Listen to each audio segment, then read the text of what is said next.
of the most common problems I hear about nowadays, and I'm sure everybody else does too, is this feeling of being constantly tired. Sometimes it feels like no matter how much sleep you get, you just can't seem to get up and feel energetic for most of the day. And you would think you would hear this from the 60, 70, 80-year-olds, but no, it's happening to the 30, 20, 15-year-olds. Like, I can't even tell you how many kids I see in school that are absolutely schlumped. And believe me, I've been there. I've been there so many times, in fact, that I decided to do hours of research and make a video about it. And so in this video, I'm going to talk about all the things I've recently implemented into my life that has really given me a lot more energy during the day on a consistent basis. But before I do, I just want to disclaim that this video will not cure any sleep disorders like sleep apnea or insomnia. However, I do believe your sleep quality and energy during the day will spike, and in doing so will change your life.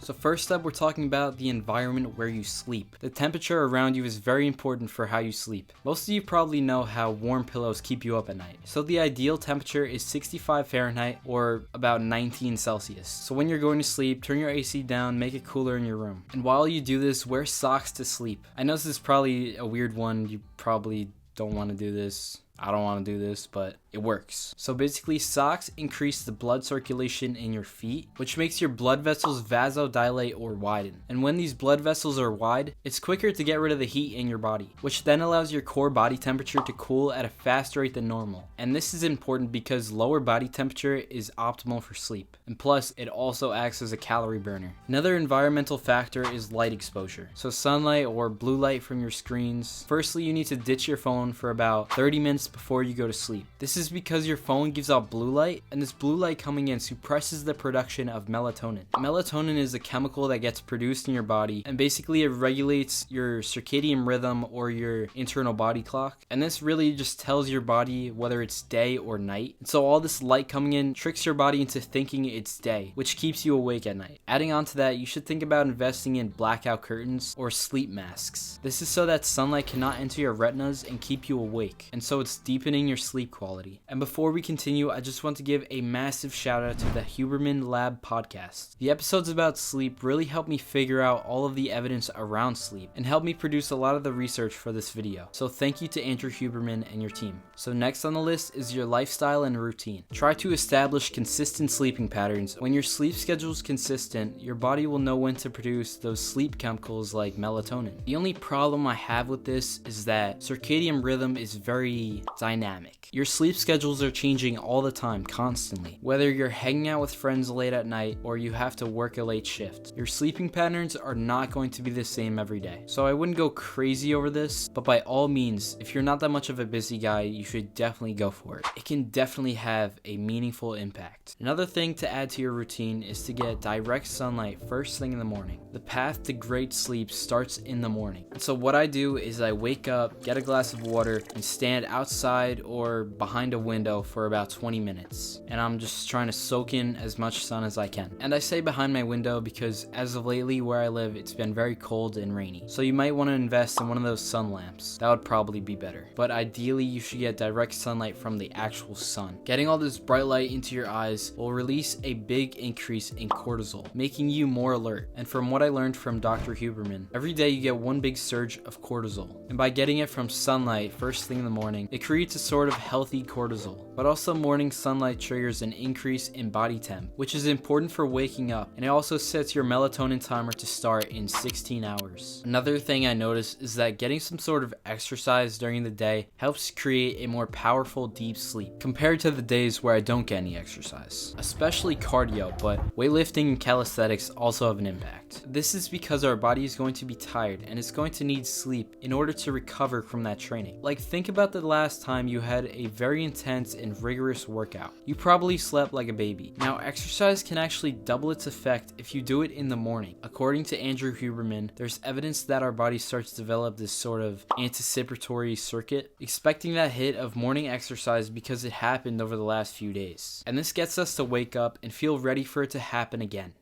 Now let's talk about your daily habits. The first thing that comes to your mind about having good sleep is probably to not have caffeine. Something I recently just learned and I thought was so interesting is that caffeine has a half-life of 5 to 7 hours. So basically, let's say you plan on sleeping at around 10. and you have coffee at around 3. When it gets to 10 o'clock, you will still have about 50% of the caffeine you drank still in your system. And it won't be until around 4 a.m. when the caffeine is entirely out of your system. Personally, I don't drink any caffeine, but if you do, try and keep any caffeine consumption before your lunchtime. You should also avoid consuming food or alcohol late at night. Eating and digesting food late at night will affect your sleep for sure. And don't buy into the myth that alcohol or wine will help you sleep. It will make you tired, yes, but it won't help your sleep quality. Another habit I've had in my routine is to read off my Kindle before I go to sleep. Kindles have the feature of having a lower blue light, and so it is better than your phone or your laptop. Plus, reading before sleep makes you more tired. And if you want to improve your sleep that much more, you can wear blue light glasses while you read, which block any blue light from entering your eyes, and therefore influence your circadian rhythm to produce melatonin. The last habit I want to talk about is taking sleep supplements. Now, I don't take any, and I don't recommend you do either if you sleep better after taking in all these steps. And the reason why is sleep pills can be addicting, and your body may become dependent on the chemicals in the pills and not produce those chemicals naturally anymore. But if you must, Dr. Huberman recommends taking the following supplements.